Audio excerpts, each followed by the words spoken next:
Bueno, nuevamente un gusto estar con ustedes. Vamos a estudiar la lección número 27 en este día, que nos habla acerca del poder espiritual del creyente. Cuando hablamos de ese poder espiritual del creyente es porque estamos habitados por el Espíritu Santo. Y vamos a comenzar este día a estudiar Romanos capítulo 8, del versículo 1 al 4. Este es uno de los capítulos más emocionantes, más interesantes, porque el versículo 1 nos habla acerca de que ya no hay ninguna condenación. Pero en el versículo 39 dice que no hay nada que nos pueda separar de ese amor de Dios. De manera que nos vamos a introducir en esta lección tan maravilloso, esperando la gracia de Dios poderme dar a entender en el estudio de esta tarde. También para ustedes que pongan la debida atención y todo lo que puedan percibir del estudio, ustedes lo puedan metabolizar, lo puedan inculcar en su vida y aplicarlo para que la lección sea efectiva. Romanos 1, 16 y 17 es un versículo, son unos versículos claves que dicen, porque no me avergüenzo del evangelio, porque es poder de Dios para salvación a todo aquel que cree, al judío primeramente y también al griego, porque en el Evangelio la justicia de Dios se revela por fe y para fe, como está escrito, mas el justo por la fe vivirá. Encontramos en este pasaje que nos habla acerca de las maravillas del Evangelio de Dios y de ese poder del cual nosotros podemos echar mano para llevar el glorioso Evangelio a todas las criaturas, pero especialmente a aquellos que nos rodean primeramente y luego continuar hacia los demás. La palabra de Dios es efectiva porque nos muestra al Señor Jesucristo y nos enseña cómo nosotros debemos vivir la vida cristiana. El mundo sin la palabra de Dios está a la deriva y no pueden entender las maravillas de las cuales nosotros hoy somos participantes. El bosquejo que tenemos nosotros siempre en nuestro estudio nos habla en el primer lugar acerca de el pecado y nos habla de esa justicia de Dios requerida. Cuando se nos habla acerca de la justicia de Dios requerida, nos habla acerca de que todos somos culpables delante de Dios. Nadie puede decir, es que yo soy buena persona, es que yo hago caridad, es que yo hago aquello. No, todos somos culpables. Luego tenemos la salvación y la justificación. En ese momento que nosotros encontramos lo que es la salvación y la justificación, nosotros también entendemos que la recibimos por medio de la fe. La salvación y la santificación, la justificación de Dios reproducida. Es cuando nosotros ya hemos tenido esa posición en Cristo por haber creído. Nosotros tenemos la justicia de Dios reproducida y vivimos en un periodo de santificación. Y esto sucederá durante toda nuestra vida aquí. Y será por ese tiempo que nosotros estemos y caminemos conforme a la voluntad de Dios. Luego tenemos la salvación y la glorificación en el capítulo 8, versículo 18 al 30. Allí encontramos la justificación de Dios realizada en los creyentes. ¿Qué es lo que podemos ver en esta figura que tenemos aquí?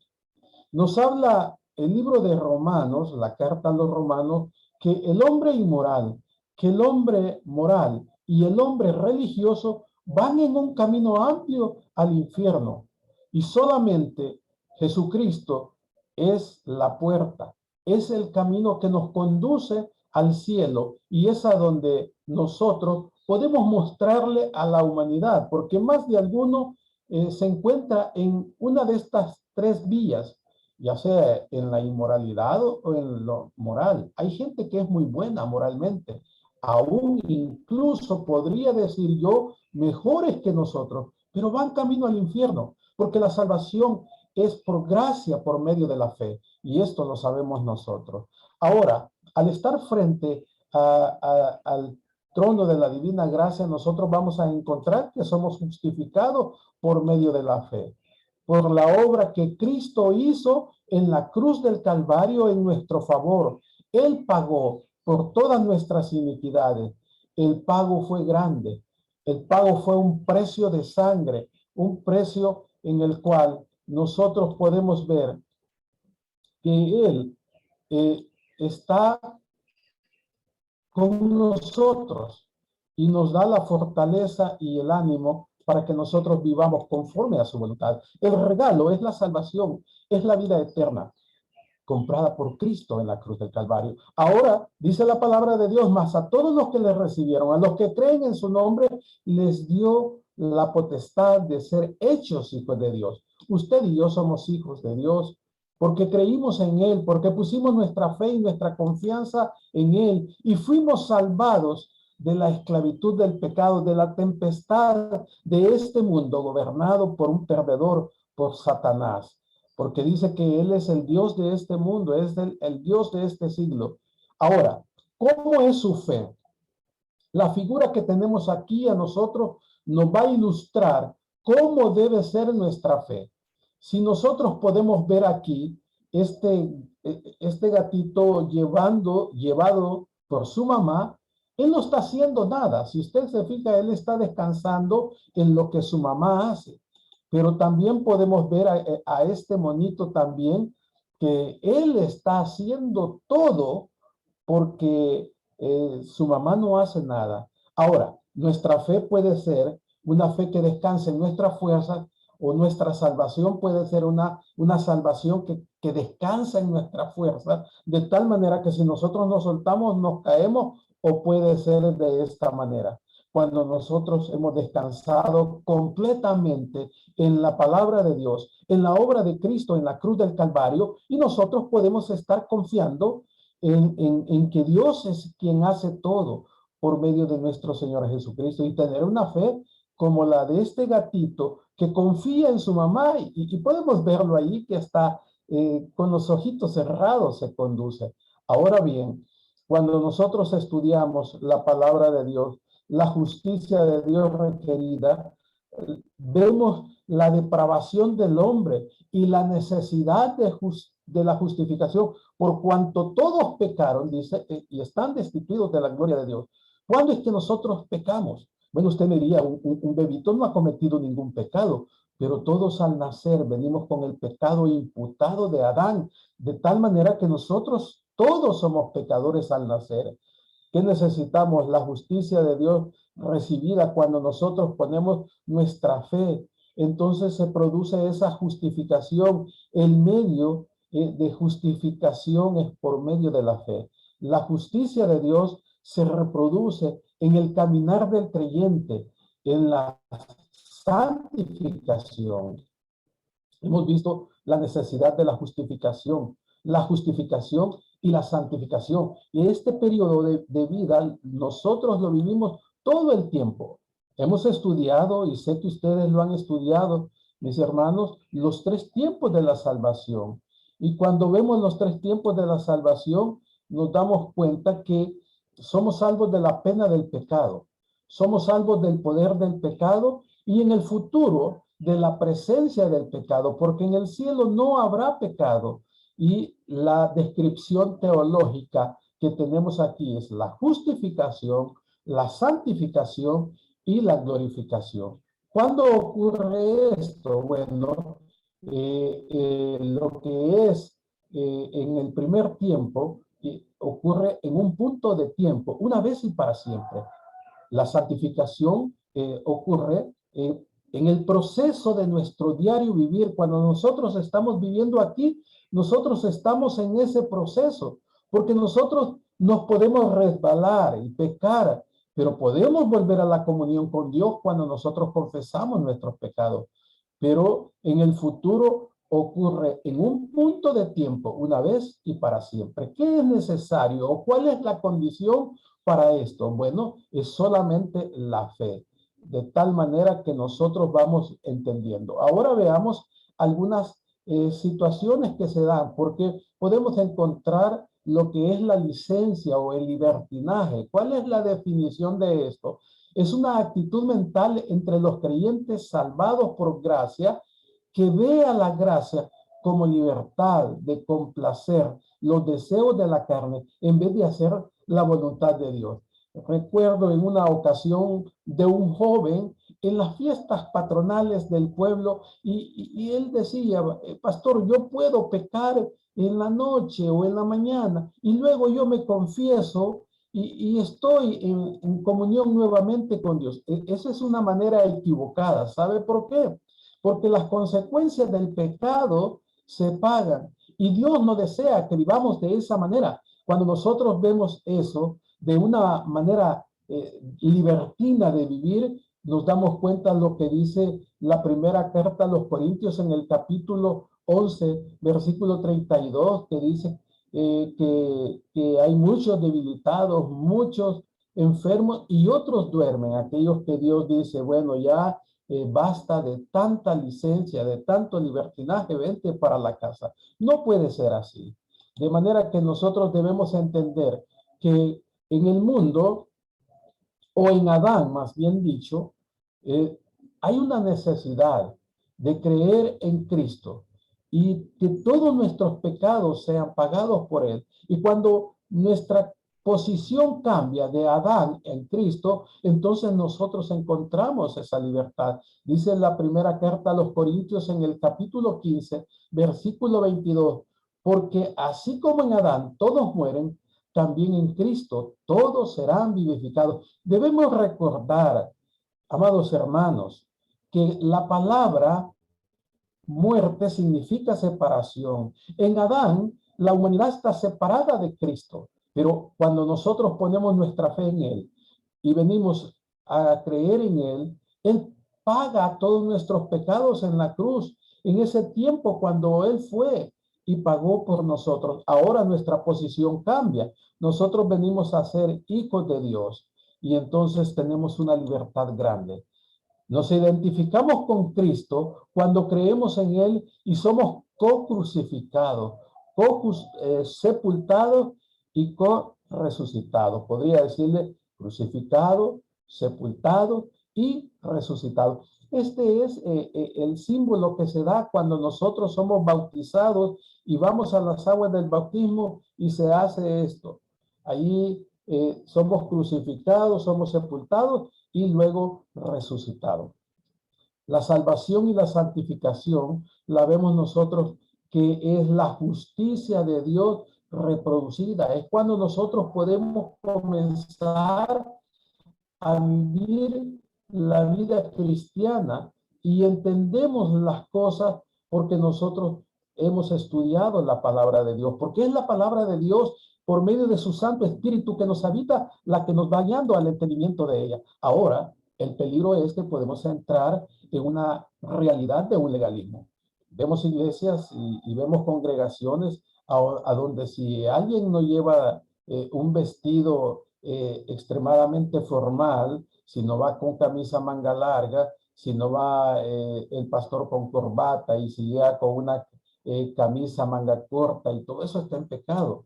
Y muchas cosas más. Cuando la gente quiere cambiar el aspecto externo de la persona y no el interno, entramos en lo que es el legalismo. ¿Cuál es la definición? Es una actitud mental que busca ganar méritos y que cree merecer las bendiciones de Dios para la salvación, la seguridad eterna y la santificación por medio de los ritos religiosos, tales como las buenas obras. Hay mucha gente que dice de esta manera, es que yo no creo que pueda ser tan fácil. Es necesario hacer algo. Imagínese usted que alguien diga, bueno, nosotros tenemos que hacer el 1% para ser salvo. El 99% ya lo hizo Cristo y necesitamos hacer algo, ese 1%. Y usted no logra hacer ese 1%. Quiere decir que usted invalida toda la obra de Cristo en la cruz del Calvario por estar pensando de esa manera. Ahora, vemos aquí un contraste entre la ley y la gracia. Y cuando vemos ese contraste, vemos que la ley lo que hace, y ustedes lo han estudiado, es como un espejo que nos muestra a nosotros los estándares de Dios que no podemos cumplir. Y vemos en los 10 mandamientos dos partes, el amor a Dios y el amor al prójimo. Ahora, la gracia es la riqueza de Dios para la humanidad a cargo de la muerte de Cristo. Cristo pagó por nosotros para que nosotros tuviéramos esa salvación y esa vida eterna que es tan maravillosa, tan grande, que nos ayuda a nosotros a vivir. ¿Saben qué? Cuando entendemos qué es la gracia, entendemos el amor de Dios. Hay un versículo que los creyentes lo conocemos y lo mencionamos a cada momento, como es Juan 3:16, que dice, porque de tal manera amó Dios al mundo, que ha dado a su Hijo unigénito, para que todo aquel que en él crea no se pierda, mas tenga vida eterna. Pero ese de tal manera amó Dios a la humanidad, a veces nos cuesta comprenderlo. Y esa es la gracia de Dios, porque un mundo que no merecía que Cristo viniera y que se humanizara y fuera a la cruz a pagar por nuestros pecados, Dios en su amor infinito lo dio para nuestra salvación. Vemos nosotros aquí que Israel, a Israel fue la promesa y la ley en la esclavitud en Egipto. Luego vino Cristo, que es el cumplimiento de la ley. Y fue en ese instante que la gracia vino a ser el factor, esa salvación y esa vida eterna. Ahora, después que Cristo venga por la iglesia, que sea la iglesia levantada, habrán 7 años de tribulación y luego de los 7 años, Cristo viene con la iglesia y entonces se produce lo que nosotros conocemos como el reino milenial. 7 años, 1000 años de gozo con Cristo. Pero al final de la era, ¿qué sucede? El juicio del gran trono blanco. Todo esto sabemos nosotros que se produce y entendemos que sucedió algo maravilloso para la iglesia, porque antes los creyentes no tenían acceso al lugar santísimo, pero cuando Cristo murió, el velo del templo se rasgó de arriba a abajo, de tal manera que ahora nosotros no tenemos necesidad de un sacerdote, porque nosotros somos nuestros propios intercesores delante de Dios, porque dice Pedro que somos real sacerdocio, nación santa, pueblo adquirido por Dios. Entonces, ¿cuál era la función del sacerdote? Era acercar al hombre a Dios. Pablo en Romanos 7, él se encuentra perplejo, ve su problema en la carne y hay un descubrimiento que él en su aflicción dice, miserable de mí, ¿quién me podrá librar de este cuerpo de muerte? De tal manera que Pablo se sentía angustiado y sentía que en su naturaleza pecaminosa, en su carne, él no podía hacer nada. ¿Por qué? Porque sabía que en él mismo no podía confiar. Eso es para nosotros. Nosotros en nuestra propia fuerza no podemos hacer nada, de tal manera que el poder del creyente espiritual radica en caminar con Dios. Dice Romanos capítulo 8, versículo del 1 al 4. Ahora pues, dice, ninguna condenación hay para los que están en Cristo Jesús, los que no andan conforme a la carne, sino conforme al Espíritu. Porque la ley del Espíritu de vida en Cristo Jesús me ha liberado de la ley del pecado y de la muerte. Porque lo que era imposible para la ley, por cuanto era débil, por la carne, Dios enviando a su Hijo en semejanza de carne de pecado, y a causa del pecado condenó al pecado en la carne para que la justicia de la ley se cumpliese en nosotros, que no andamos conforme a la carne, sino conforme al Espíritu. El poder del creyente espiritual. Ese es nuestro estudio de ahora. Y dice en una introducción a este pasaje, veamos lo que nos dice. Vemos que Romanos capítulo 7 establece el conflicto en el creyente que por sus propias fuerzas, viviendo por medio de la ley, desea hacer la voluntad de Dios, pero que vive en derrota espiritual.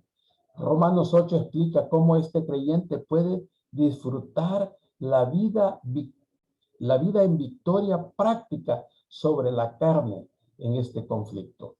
¿Cuánta gente, y ustedes han estudiado esto, cuando vemos para qué sirve la ley? Entendemos que la ley nada más es el espejo que nosotros tenemos enfrente y nos dice los pecadores que somos, la necesidad que tenemos de lo que Dios puede hacer en nosotros. Y por eso es que Romanos 7 establece ese conflicto en la vida del creyente que quiere vivir en base a sus propios esfuerzos. Aquí en nuestro medio a veces nos encontramos con hermanitos que no han estudiado eso y que no lo entienden. Y cuando uno los ve y les pregunta, ¿qué tal, hermano? ¿Cómo está usted? Aquí, hermano, porque no quiero que el Señor me halle en pecado. Dice la palabra de Dios, por cuanto todos pecaron, están destituidos de la gloria de Dios. Todos somos pecadores. Y en la primera carta de Juan dice que si alguno dice que no ha pecado, el tal es mentiroso y hace a Dios mentiroso. Todos pecamos. Yo no sé cuántos pecados he cometido durante este día, pero sé que la gracia de Dios me vuelve a la comunión con Él. Y eso me da a mí un gozo tremendo. Hay gente que se mantiene como este señor, empujando su carro en vez de subirse a él, darle vuelta a la llave y caminar con él, porque no ha entendido. Y así sucede con muchos cristianos cuando no saben lo que es descansar en la gracia de Dios. Y por eso se mantienen haciendo las cosas a su manera. El punto número 2 dice, la palabra clave de este capítulo es espíritu, que se refiere al Espíritu Santo mencionada 19 veces. Usted puede leer todo el capítulo, hermano.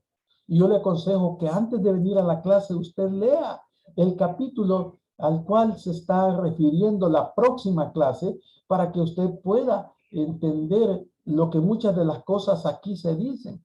Es importante porque el Espíritu Santo, la tercera persona de la Trinidad, es la que se manifiesta y que Jesús dijo que no nos iba a dejar solo, que enviaría el Consolador, quien nos enseñaría acerca de Él, porque el Espíritu Santo no viene y se presenta a Él, sino que nos presenta a Cristo y nosotros tenemos que ver a nuestro Señor Jesucristo por medio del Espíritu Santo que nos habita.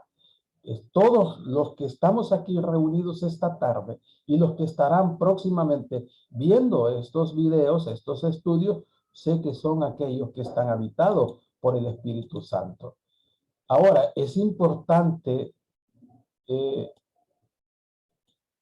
es importante en nuestras vidas cristianas el Espíritu Santo. Yo creo que sí, es sumamente importante. El Espíritu Santo que nos habita a nosotros es quien nos enseña, quien nos capacita. Y nosotros vamos a ir estudiando todo esto. Vemos aquí los misterios del Espíritu Santo antes de la salvación, en el momento de la salvación, o sea, la justificación, y después de la salvación, o sea, en el periodo de la santificación en el cual nosotros estamos viviendo. ¿Qué es lo que sucede antes de la salvación? El Espíritu Santo está deteniendo todo la maldad del mundo. Y entonces, ¿qué hace el Espíritu Santo? No, convence al mundo del pecado. Cuando muchas veces vamos a evangelizar, muchos hermanitos están preocupados porque quisieran ellos convencer a las personas de que necesitan de Cristo, pero entendemos por la palabra de Dios que quien convence al mundo de pecado es el Espíritu Santo. Nosotros lo único que hacemos es llevar la palabra de Dios, explicarla lo más sencillo que podamos para que la gente tenga un entendimiento claro, y quien convencerá a la persona de sus pecados es el Espíritu Santo. Ahora, en el momento de la salvación, ¿qué sucede con nosotros? Bueno, el Espíritu Santo nos regenera. El Espíritu Santo mora en nosotros. Dice Pablo, ¿acaso ignoráis que sois templo y morada del Espíritu Santo? Y aquí tenemos más versículos que usted, mi hermano, en su tiempo puede leerlos para que entienda lo que estamos diciendo. El Espíritu Santo nos bautiza. El Espíritu Santo nos sella como una garantía de esa posesión adquirida por nuestro Señor Jesucristo. El Espíritu Santo provee los dones espirituales y Él nos los da como a Él le place. Nadie puede decir, es que yo debería tener este don. Alguno puede decir, es que yo puedo hacer las cosas mejor que el pastor, pero sabe que ese don ha sido dado de parte de Dios. Ahora, después de la salvación, en ese tiempo tan maravilloso, el Espíritu Santo nos llena. Y aquí nosotros podemos estar tan llenos del Espíritu Santo tanto como nosotros querramos. Y ese es el control que necesitamos muchas veces. El Espíritu Santo nos enseña. Ahora mismo el Espíritu Santo está actuando como el maestro por excelencia. No soy yo nada más soy un portavoz, soy como una bocina que está vacía, pero que necesita estar conectada al Espíritu Santo y a la palabra de Dios para que podamos entender estas cosas. El Espíritu Santo nos da poder. El Espíritu Santo nos amonesta. Y cuando nosotros hacemos algo, cuando nosotros pecamos, ¿qué sucede en nuestras vidas? Sucede que no es necesario que nadie nos diga lo mal que hemos hecho, sino que el Espíritu Santo que nos habita, nos enseña que no hemos obrado bien. El Espíritu Santo nos transforma, es quien va cambiando nuestras vidas. El Espíritu Santo nos consuela y nos da esa fortaleza en momentos difíciles de nuestra vida. El Espíritu Santo también produce el fruto del Espíritu. No lo producimos nosotros, no es usted, no soy yo, es el Espíritu Santo quien produce ese fruto de amor, gozo, paz, paciencia, benignidad y todo lo que dice la palabra de Dios. Lo contrario a eso es lo que podemos ver aquí en estas ilustraciones, cuando se habla de estas personas que están en el suelo, que están gritando, que están siendo tocadas. Todo esto no es fruto del Espíritu Santo. Estas son cosas que la gente hace para ganar, y a veces, lo digo a veces con mucho dolor, ganar dinero, empobrecer a los demás y engañarles, porque el Espíritu Santo nos controla. Y lo que vemos aquí es un descontrol. Eso no es obra del Espíritu Santo. Cuando nosotros estamos llenos del Espíritu Santo, estamos completamente controlados y no de esta manera. ¿Cómo es que recibimos el Espíritu Santo? Lo recibimos por fe. En el momento que nosotros ponemos la fe en el Señor Jesucristo, en ese momento el Espíritu Santo viene y nos habita. Efesios 1:13 dice, en él también vosotros, habiendo oído la palabra de verdad, el evangelio de vuestra salvación, y habiendo creído en él, fuisteis sellados con el Espíritu Santo de la promesa. Yo muchas veces digo que esta es como una fórmula matemática. Oír más creer igual el sello del Espíritu Santo. Y usted a través de los estudios que puede hacer en cuanto a la palabra de Dios va a ver que aquellos que han creído primero han necesitado oír. ¿Y oír qué? La palabra de Dios. Y después que la han creído, entonces el sello del Espíritu Santo viene a sus vidas y ellos son nuevas criaturas. De modo que si alguno está en Cristo, nueva criatura es. Las cosas viejas pasaron. Y aquí todas son hechas nuevas. ¿Y qué sucede además de eso? Efesios 4:30 dice, y no contristéis al Espíritu Santo de Dios, con el cual fuisteis sellados para el día de la redención. Bueno, si nosotros cuando creímos en Cristo fuimos redimidos, sí, es cierto, pero todavía estamos en este cuerpo de pecado y esta naturaleza pecaminosa también tiene que ser redimida en el momento que Cristo venga por la iglesia, nosotros tendremos cuerpos glorificados semejantes al de Él. Una exposición de esos versículos de Romanos 8, del 1 al 4. Tan pronto como Pablo pone su atención de nuevo en Cristo, en lugar de sí mismo, estamos hablando de Romanos 7, versículo 25, él recuerda los hechos relacionados a su posición e identificación con Cristo, en donde no hay condenación. ¿No le alegra a usted esto, hermano? ¿No le viene a usted de gozo saber que aunque seguimos siendo pecadores, Cristo nos ha amado de tal manera que ya no hay condenación? Por supuesto, cuando nosotros pecamos, nos apartamos de la comunión con Dios y es necesario usar de ese recurso tan maravilloso que Dios nos ha dejado, como es Primera de Juan 1:9, que nos dice que si confesamos nuestros pecados, Él es fiel y justo para perdonarnos y limpiarnos de toda maldad. Entonces, nosotros sabemos que no hay condenación, pero sabemos en cuál frase vemos esta verdad posicional. Cuando vemos esto aquí, vamos a irlo estudiando más adelante para que entendamos de qué está hablando el apóstol Pablo. Está hablando de nuestra condición. Para los que están en Cristo. Vemos aquí en Cristo nos habla de una posición, no nos habla de condición. Entonces, punto número 2. La palabra condenación indica que aquellos que están en Cristo no están condenados a vivir una vida de servidumbre a la naturaleza pecaminosa. Quiero recordarle que lo que estamos estudiando aquí ahorita no se refiere a justificación. Estamos hablando del segundo tiempo de la santificación.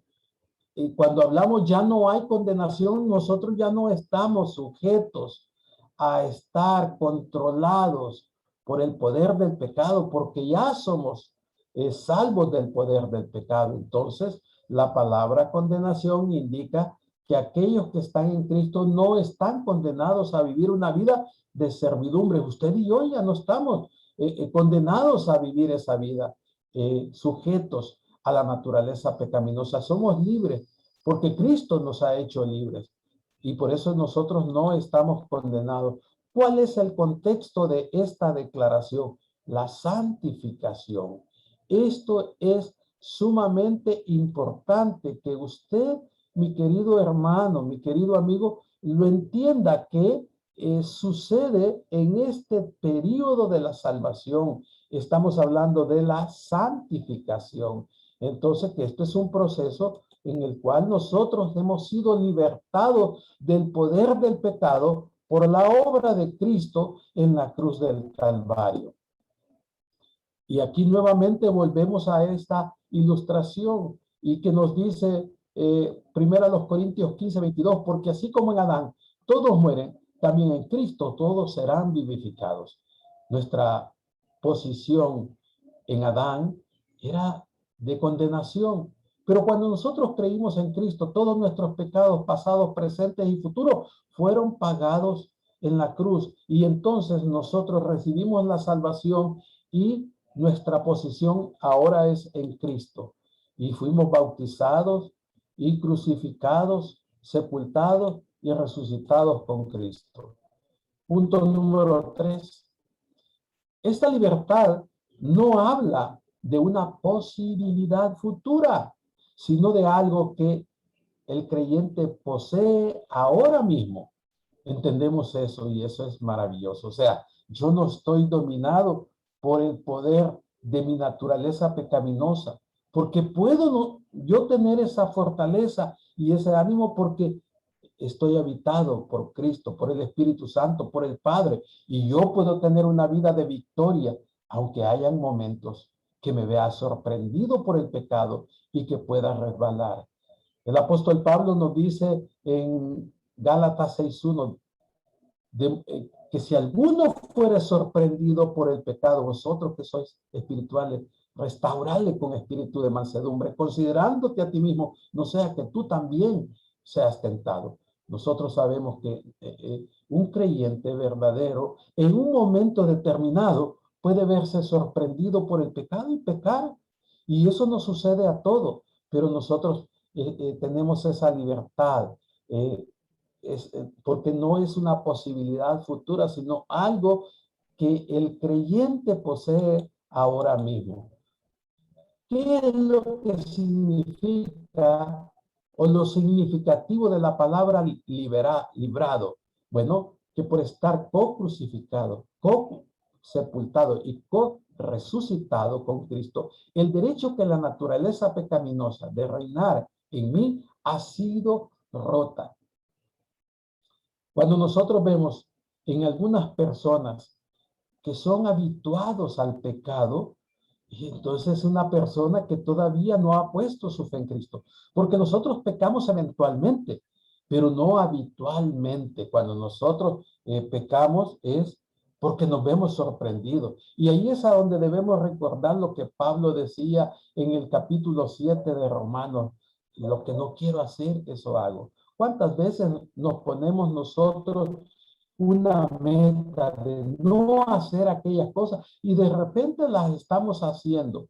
Debemos volver a la comunión con Dios. Y por eso debemos entender que el derecho que la naturaleza pecaminosa tenía sobre nosotros, ahora ya no lo tiene. Ya no puede reinar en usted ni en mí, porque ha sido rota esa cadena que nos ataba. ¿Y quién lo hizo? El Señor Jesucristo. Dice Romanos 8:2, porque la ley del Espíritu de vida en Cristo Jesús me ha librado de la ley del pecado y de la muerte y de la separación. Nosotros estamos libres con la libertad con que Cristo nos ha hecho libres. Una exposición de estos versículos. Punto número 4.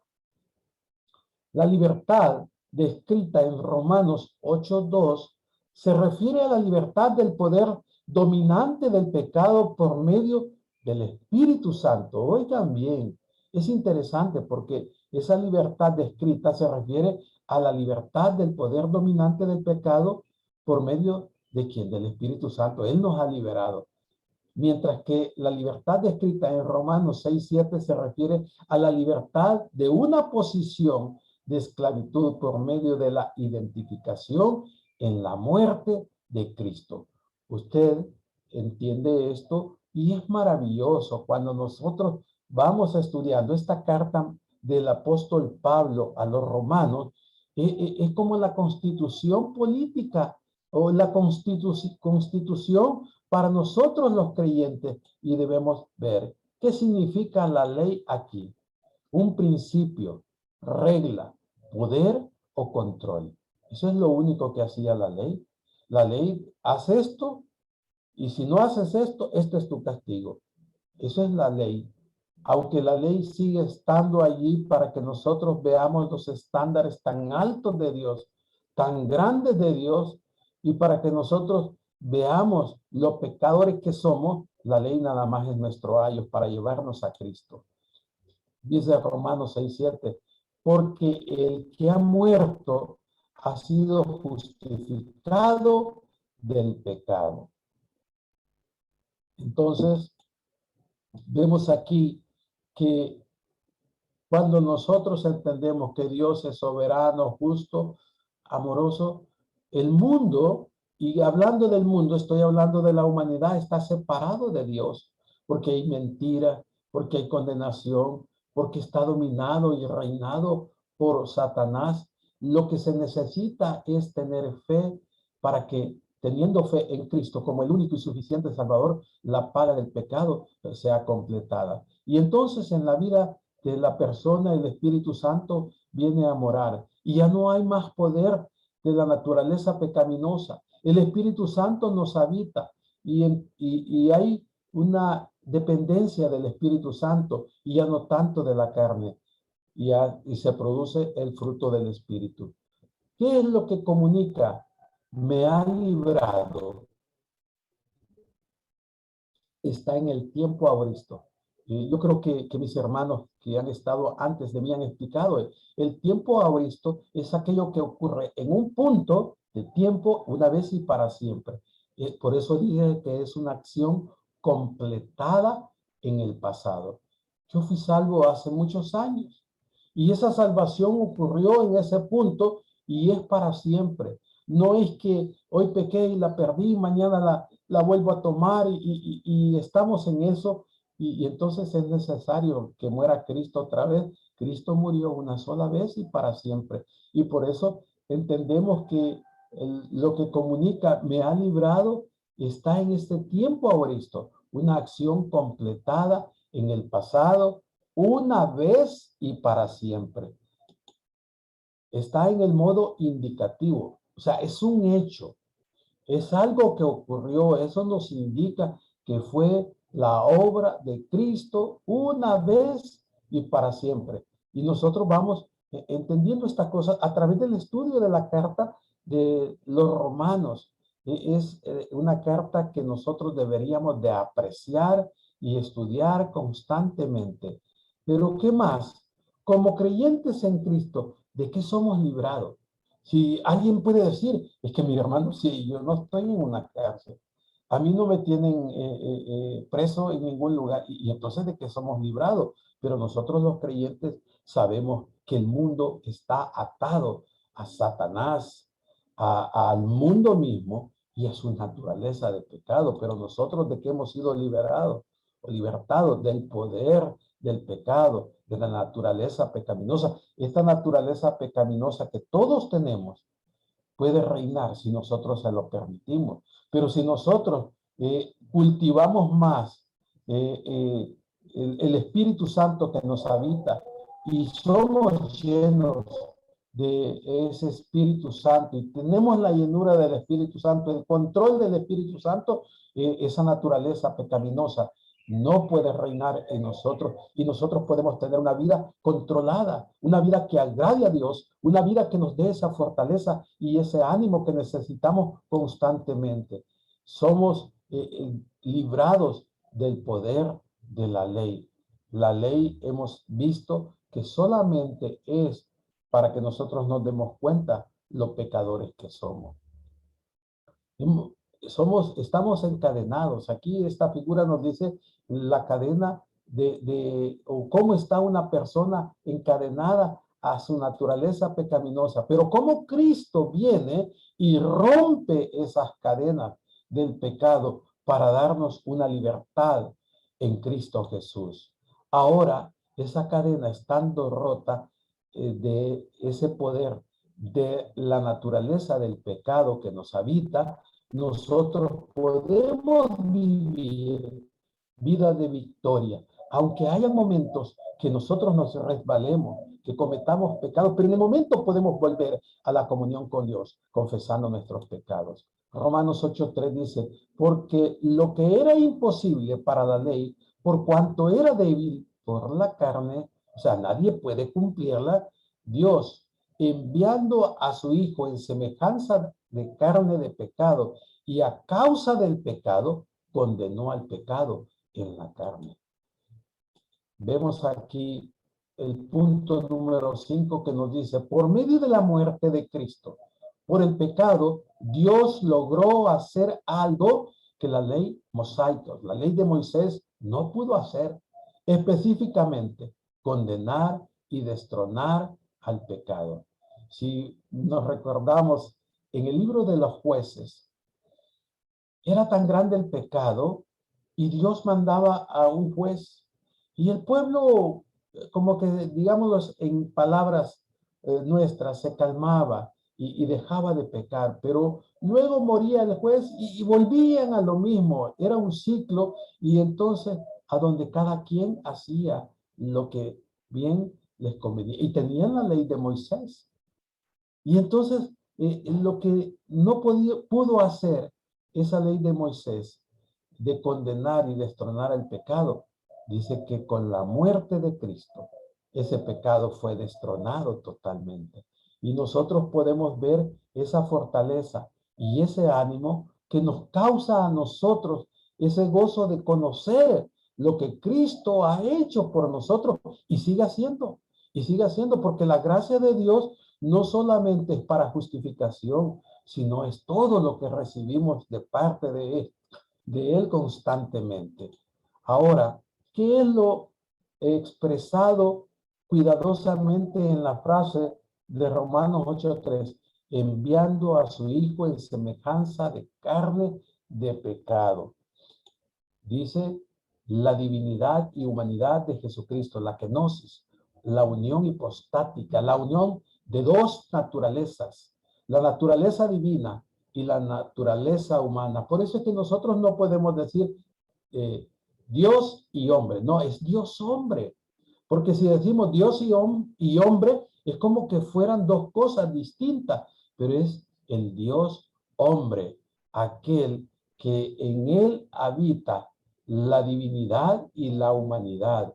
Ese Dios que se humanizó, que vino y se encarnó para darnos a nosotros la vida eterna. Por un hombre entró el pecado a la humanidad, pero por otro la salvación y la vida eterna. Tenía que ser así para que nosotros pudiéramos tener la salvación. Y por eso es que Jesucristo no fue engendrado de carne ni de voluntad de hombre, sino por Dios mismo, para que nosotros pudiéramos tener esa salvación.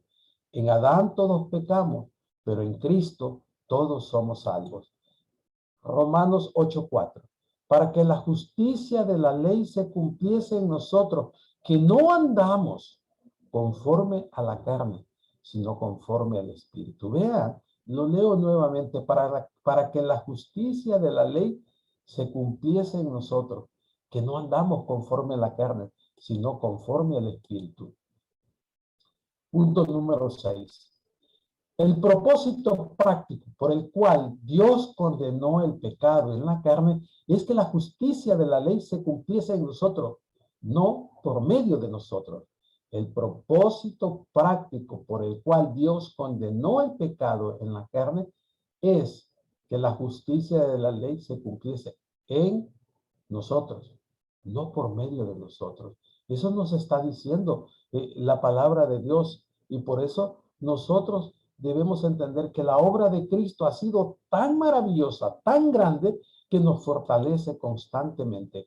Cuando el creyente camina en el Espíritu, ¿cumplirá la ley? No, pero sí cumplirá la justicia de la ley. ¿Sabe por qué? Nosotros no podemos cumplir la ley, y usted lo ha estudiado ya en estas lecciones. Dice Romanos 3:19, que la ley es para que toda boca se cierre, para que todos estemos bajo juicio y nadie pueda decir, es que yo soy buena persona, es que yo hago esto. No, ella nos indica lo que nosotros somos de realidad. Entonces, la pregunta aquí, ¿cuándo el creyente camina en el Espíritu, cumplirá la ley? No, pero sí cumplirá la justicia de la ley. Porque usted por amor a su prójimo no le va a robar. Por amor a su prójimo no le va a matar. Por amor a su prójimo no va a desear sus cosas. Por amor a su prójimo no va a levantar falsos testimonios, ni va a mentir. Entonces, allí está cumpliendo la justicia de la ley. ¿Qué es la justicia de la ley o el requisito justo de la ley? Son las normas morales de la ley. No matar, no robar, no mentir. Y es ahí a donde nosotros cumplimos. De otra manera, no lo podemos hacer. Cuando nosotros estamos pensando de esa manera, alguien viene y dejó ahí un lapicero y a usted le gusta mucho y qué bonito. Y nadie me ve, aquí me lo puedo llevar, pero de repente el Espíritu Santo que le habita a usted dice, no, yo no lo debo tomar, porque no es correcto, porque no es la voluntad de Dios. Y entonces usted está cumpliendo la justicia de la ley. Y eso es lo que nos está diciendo la palabra de Dios. Y así es como vivimos la vida de santificación. Pablo lo dice a los creyentes de los Corintios, a los santificados, llamados a ser santos. Nosotros somos llamados a ser santos, a cumplir la justicia de la ley. Punto número 7. Una vida justa y santa que incluye un amor genuino hacia Dios y hacia otro, solo puede lograrse en nosotros cuando caminamos conforme al Espíritu. Esto de caminar, ¿qué significa? Significa vivir nuestra vida conforme a los estándares de Dios, conforme a lo que Dios nos dice. Y por eso dice que una vida justa y santa que incluye amor genuino hacia Dios. ¿Sabe por qué? Porque usted antes de hacer algo, usted piensa, ¿y agradaré con esto a Dios? Si lo desagrado, mejor no hago. Y no solamente a Dios, sino hacia otros. Esto solo puede lograrse cuando nosotros estamos caminando por fe. Estamos andando conforme a la voluntad de Dios y conforme al Espíritu que nos habita. El Espíritu, si nos está controlando, si nosotros estamos viviendo conforme a su voluntad, nosotros estamos haciendo las cosas que a Dios le agrada y estamos viviendo de esa manera. Por eso es necesario que usted se dé cuenta de que el caminar en la vida cristiana no es fácil, pero podemos hacerlo. ¿Es seguro que podemos lograr esto en nuestras vidas cristianas? No, solo cuando caminamos en el poder del Espíritu. Nosotros por nuestra propia cuenta no lo podemos hacer. Y Pablo lo ha explicado bien en el capítulo 7 de Romanos, porque eso sucede en mí. Y yo sé que sucede en usted. Hoy voy a estar puntual en la clase. Y usted lo desea con todo su corazón. Pero de repente sucede algo y ya no pudo. ¿Por qué? Porque se distrajo o por cualquier motivo. Y por eso es que en esta pregunta dice, ¿es seguro que podemos lograr esto en nuestras vidas cristianas? O sea, por nuestra propia fuerza. No, solo cuando caminamos en el poder del Espíritu. O sea, cuando el Espíritu Santo tiene ese control en nosotros, cuando tenemos la llenura del Espíritu. Segunda de Pedro 1:3 dice, como todas las cosas que pertenecen a la vida y a la piedad nos han sido dadas por su divino poder, mediante el conocimiento de aquel que nos llamó por su gloria y excelencia. Él nos ha dado para que nosotros podamos tener ese amor hacia Dios, esa adoración hacia Dios y vivir vidas santas. Efesios dice, bendito sea el Dios y Padre, Efesios 1:3, perdón. Dice, bendito sea el Dios y Padre de nuestro Señor Jesucristo, que nos bendijo con toda bendición espiritual en los lugares celestiales. Y aquí habla de nuestra posición, no de nuestra condición, en Cristo Jesús. Él nos ha dado todo lo que nosotros necesitamos, pero es en Cristo. Y cuando nosotros vivimos la vida cristiana, no la podemos vivir por nuestra propia cuenta, solamente por fe en Él. Y es cuando hacemos las cosas que a Dios le agrada. ¿Qué implica un caminar o un andar? No es que usted se vaya caminando de un punto A un punto B y entonces tiene 1 kilómetro y camina. No. Es como nosotros nos conducimos en la vida. Es un proceso de desarrollo diario, viviendo por fe, momento a momento, cada día, confiando en el Señor. ¿Sabe por qué? Porque nada sucede sin autorización divina. Todo está controlado por Dios, especialmente cuando nosotros le concedemos ese control, cuando nosotros vivimos en ese proceso de santificación y nosotros estamos leyendo la palabra de Dios, orando, y nosotros vamos viviendo esa vida conforme a la voluntad de Dios, pero es un proceso de desarrollo diario por fe, momento a momento, y es día con día. Por eso nosotros no podemos estar afanados por el día de mañana, sino que hoy es cuando nosotros libramos las batallas, ya sea con el mundo, con Satanás o con nosotros mismos, ¿verdad? Pero es ese proceso que debemos vivir. Dice Gálatas 5:16, digo pues, andad en el Espíritu y no satisfagáis los deseos de la carne. Diría aquí más bien, y no satisfaréis los deseos de la carne. ¿Cómo debemos andar nosotros? ¿Cuál es el mandato aquí? Andar en el Espíritu. ¿Cuál es la diferencia entre Romanos 7 y Romanos 8?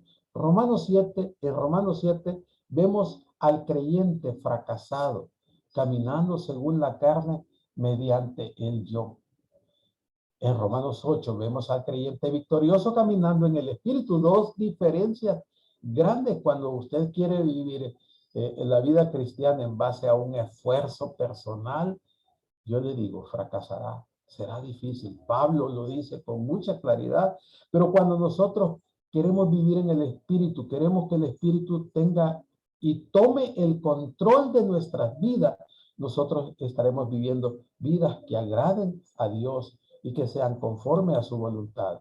Romanos 7, en Romanos 7 vemos a la nueva naturaleza luchando y siendo vencida por la naturaleza pecaminosa. En Romanos 8 vemos al Espíritu Santo luchando y venciendo a la carne. En la actualidad, ¿quién vive la vida práctica del creyente? ¿Usted como creyente o Cristo? Si usted la está viviendo en su propia manera de pensar, en su sabiduría humana, usted está viviendo una vida de fracaso. Pero si usted la está viviendo en Cristo y Cristo viviéndola por usted, entonces usted está viviendo una vida victoriosa. Dice Gálatas 2:20, con Cristo estoy juntamente crucificado y ya no vivo yo, mas vive Cristo en mí. Y lo que ahora vivo en la carne, lo vivo en la fe del Hijo de Dios, el cual me amó y se entregó a sí mismo por mí. Aquí dice, cuando Cristo vive en mí, lo que vivo en la fe, ¿cómo lo vivo? En la fe del Hijo de Dios. Pero ¿sabe qué me gusta mucho a mí cuando Pablo dice, ya no vivo yo? Porque muchas veces el yo nos hace tanto daño que a veces estamos preocupados. ¿Quién será el mejor? ¿Será yo o es aquel? Y todos nos consideramos mejor que otros. En primer lugar, yo soy mejor que ustedes. En segundo lugar, yo. En tercer lugar, yo. Y si queda algo por ahí, yo. Entonces, pero cuando nosotros hemos crucificado el yo, entonces Cristo comienza a vivir en mí. Y Él me va guiando. Y lo que vivo en la fe, lo vivo en la fe del Hijo de Dios. ¿Y sabe qué? Él me amó. Y no solamente me amó, sino que se entregó a sí mismo por mí. Entonces, ¿cómo vivimos nosotros en la vida cristiana? La vivimos a través de la palabra de Dios en Cristo Jesús. Para terminar, vemos aquí una cita del doctor Donald Craig Barhouse que dice, Cristo quiere que usted lo conozca y ande con él momento a momento. Habrá memorias del camino. Recordaremos el tiempo en que resbalamos y nos caímos, como él nos recogió y nos puso sobre nuestros pies. Recordaremos cómo él nos limpió cuando fuimos sucios, cómo él nos animó cuando nosotros éramos débiles, cómo él nos sostuvo cuando nosotros estábamos cansados. Recordaremos cómo Él nos alimentó cuando tuvimos hambre y cómo Él nos trajo a una sombra en el camino. Pero ya que Él está con nosotros actualmente, descubriremos que es más maravilloso de mirarlo y verlo como Él se nos revela en la prueba de hoy del camino, que ellos deben mirar lejos de Él y tratar de recordar que Él estaba en algún incidente pasado. Padre amado, te damos gracias en esta tarde, porque tú has sido bueno y maravilloso y te has manifestado, Señor, con tu iglesia. Esta iglesia que tú compraste por precio de sangre, porque hoy nos hemos reunido como tales, Señor. Y te damos gracias y suplicamos siempre la asistencia de tu Santo Espíritu que nos guíe, Señor, y que nos dé la fortaleza y el ánimo que necesitamos, Señor. Que nos libres de toda tentación, de todo pecado y que nos des la fortaleza para vivir la vida cristiana y enseñar a otros cómo debemos hacerlo. Te damos las gracias en el nombre glorioso de Cristo Jesús. Amén y amén.